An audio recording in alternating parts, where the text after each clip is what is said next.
and welcome back. After some brainstorming, it was brought to my attention that we really haven't gotten into the essence of sickle cell disease.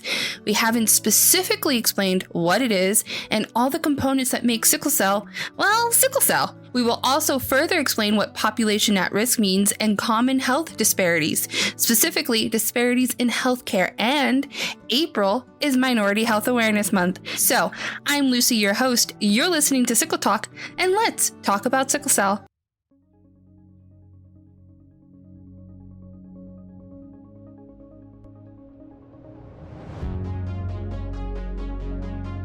What is sickle cell disease?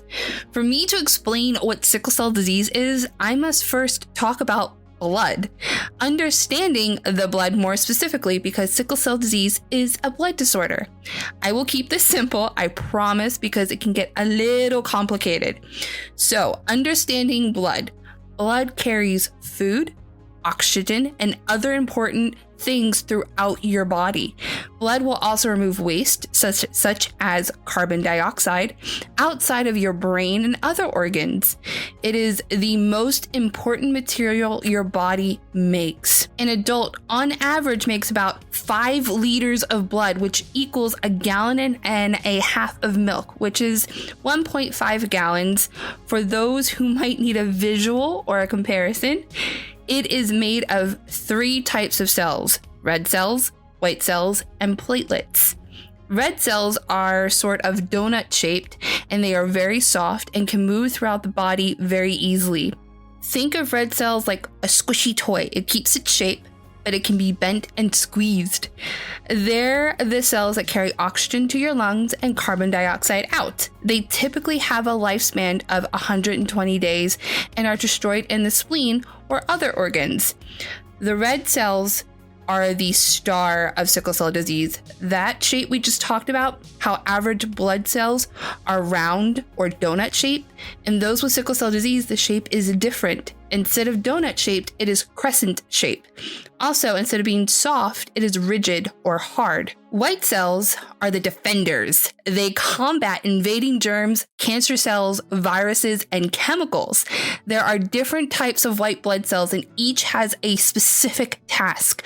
Unfortunately, white blood cells don't attack invaders that well in those with sickle cell disease.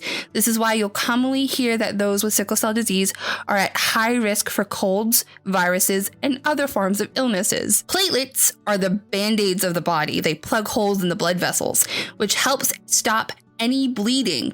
Platelets are more active in those with sickle cell disease, leading to increased clotting even though there's no bleeding. Now that we have covered the 3 important cells, let's discuss a protein that's in red blood cells called hemoglobin. Hemoglobin does all the heavy lifting. It is hemoglobin that gives red blood cells and blood in general that red color. Hemoglobin can also be a dark bluish red after giving up all the oxygen it holds. Hemoglobin does not determine your blood type. Blood type, as we've talked about in our previous episodes, is determined by your genetic code. Your genetic code can also determine hair, eye, skin, and other internal and external factors that make you you. How does blood get everywhere throughout your body? Easy. Your body contains highways called blood vessels. These highways carry your blood for miles throughout your body. They travel from your brain to your toes, and it's all pumped by your heart.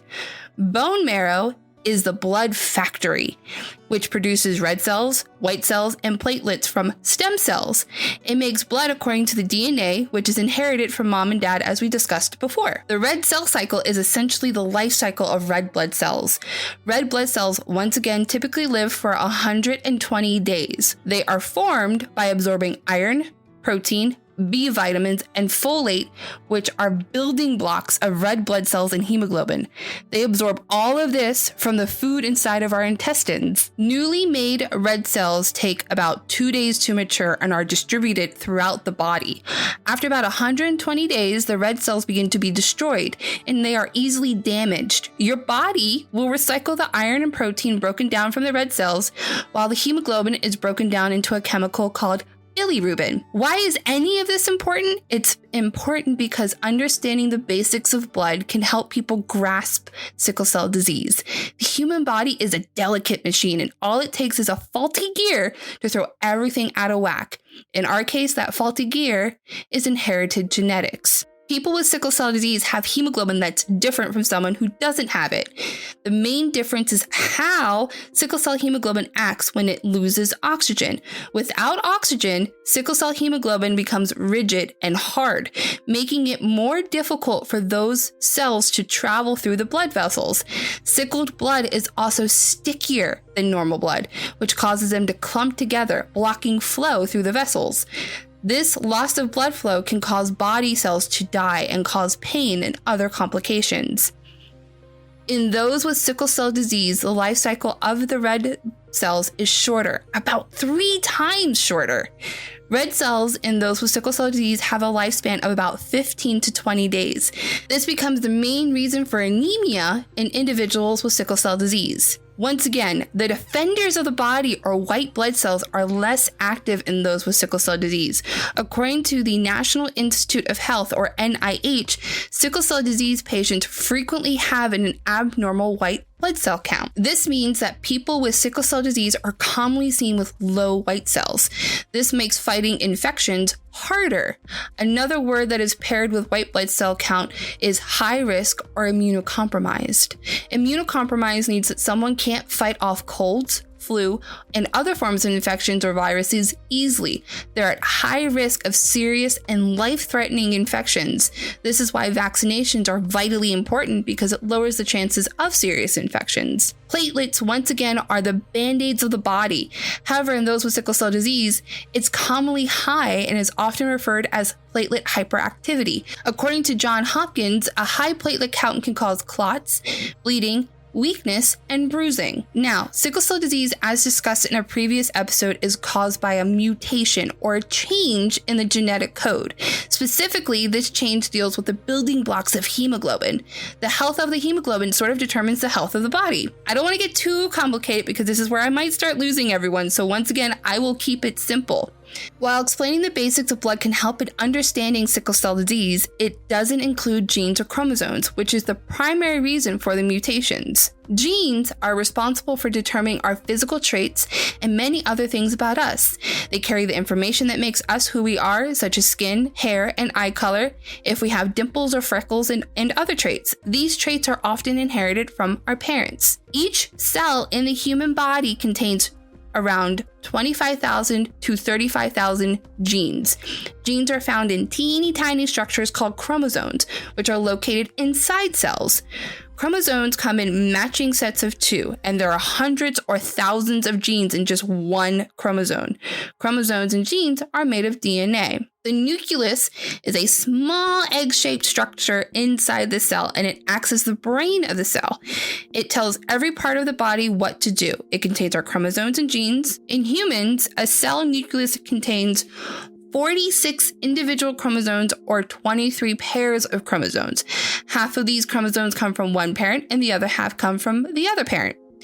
Each gene has a specific job to do and spells out specific instructions for making proteins in the cell. Proteins are the building blocks for everything in our body, including bones, hair, teeth, earlobes, muscles, and blood.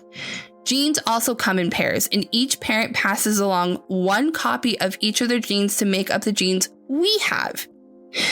Hopefully, this gives you a better understanding and a better idea of what happens to the blood regarding sickle cell disease.